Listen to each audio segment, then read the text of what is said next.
আসসালামু আলাইকুম বন্ধুরা, কেমন আছেন সবাই? আশা করি সকলেই ভালো আছেন। তো আমি আজকে আপনাদের এমন একটা গ্রাম দেখাবো যা কিনা আপনারা আগে কখনো দেখেন। চলুন ভিডিওটা শুরু করা যাক। আসলে এই গ্রামটা কতটা সুন্দর চলেন আমরা পর্যবেক্ষণ করে দেখি।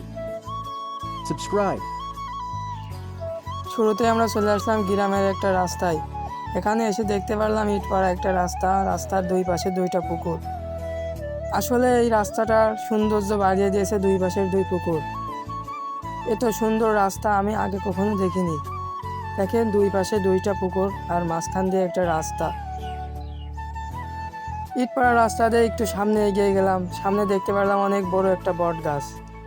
এই বট গাছের পাতাগুলো সব পড়ে গিয়েছে, আবার নতুন করে পাতা ছাড়বে, এখন বসন্তকাল। তো এই রাস্তাতে কিছুটা পথ এগিয়ে যাওয়ার পরে সামনে দেখতে পেলাম একটা অনেক সুন্দর ব্রিজ। এই ব্রিজের তল দিয়ে বয়ে গিয়েছে একটা কেনাল। কেনালের উপর দিয়ে এই ব্রিজটা আসলে অনেক সুন্দর। তবে মোটামুটি এই ব্রিজের ভিউটা অনেক সুন্দর। কেনালটাও যেমন সুন্দর, আসলে ব্রিজটাও ঠিক তেমনই সুন্দর। তো খানিক সময় ব্রিজে কাটানোর পরে আমি মূল গ্রামের দিকে রওনা দিলাম। তো মূল গ্রামের দিকে রওনা দেওয়ার সময় কিছু পথ যাওয়ার পরে সামনে আমি একটা দোকান দেখতে পেলাম। এই দোকানে এসে দেখতে পারলাম আমার কিছু ভক্তবৃন্দ, তাদের সাথে আমার দেখা হয়ে গেল। তো যাই হোক, তাদের সাথে দেখা হয়ে আমার অনেক ভালো লাগলো। তারা নাকি আমার ইউটিউব চ্যানেলের ভিডিওগুলো দেখে। তো দোকানে আসার পরে দোকানের মালিককে আমি বললাম, ভাই আপনার দোকানে কি কি ধরনের মাল পাওয়া যায়? দোকানদার আমাকে বললো আমার দোকানে সমস্ত ধরনের জিনিসপাতি পাওয়া যায়। তো যাই হোক, দোকান থেকে বেরিয়ে এখন আমি মূল গ্রামের দিকে রওনা দিলাম। তো দোকান থেকে এখন সামনের দিকে মূল গ্রামের দিকে রওনা দিলাম। তো মূল গ্রামের দিকে রওনা দেওয়ার সময় আমি দেখতে পারলাম রাস্তার পাশে একটা ভুট্টো বাগান। তো ভুট্টার বাগান দেখা শেষ করে এখন আমি সামনে এগিয়ে যাচ্ছি। তো সামনে এগিয়ে দেখতে পারলাম মানুষ রাস্তার পাশে ছাগল বেঁধে দিয়েছে গাছের সাথে। তো সামনে আর একটু চোখ করে দেখতে পারলাম এখানে আরও একটা দোকান।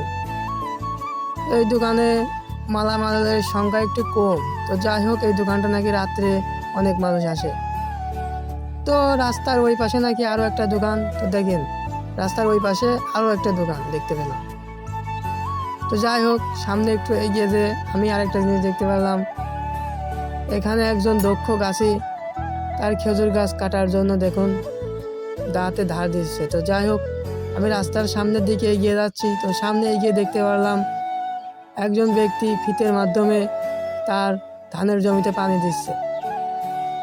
আসলে এই ধানের জমিতে পানি দেওয়ার বিষয়টা আসলে অনেক ইন্টারেস্টিং ব্যাপার, কারণ ফিতে পাইপের মাধ্যমে অনেক দূর থেকে পানি আসছে। তো যাই হোক, একটু সামনে এগিয়ে আমি দেখতে পারলাম এখানে একটা পাকড়া গাছ বা শিমুল গাছ। তো দেখেন পাকড়া গাছের ভিউটা মোটামুটি অনেক ভালো। এখানে দেখেন রাস্তাটা অনেক সুন্দর দেখা যাচ্ছে, দুই পাশে ধান ক্ষেত, তার মাঝখান দিয়ে একটি মাটির রাস্তা। আসলেই এটা অনেক সুন্দর ব্যাপার। একটা সত্যি কথা বলতে গ্রাম মানেই শান্তি। আসলেই এটা আসলে একদম বাস্তব কথা।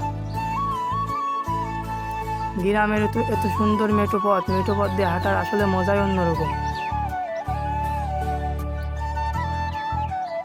তো দেখেন বন্ধুরা, এখানে ভাটি গাছেও ফুল ফুটেছে। আসলে ভাটি গাছের ফুলগুলোও দেখতে অনেক সুন্দর। কত সুন্দর ফুল দেখেন, ভাটি গাছের ফুল। তো ঘোরাঘুরি শেষে ভিডিওটা এখানেই শেষ করলাম। কেমন লাগলো ভিডিওটা বন্ধুরা অবশ্যই কমেন্টে জানাবেন। আর এই ধরনের ব্লগ ভিডিও পেতে অবশ্যই চ্যানেলটা সাবস্ক্রাইব করে পাশেই থাকবেন। ধন্যবাদ।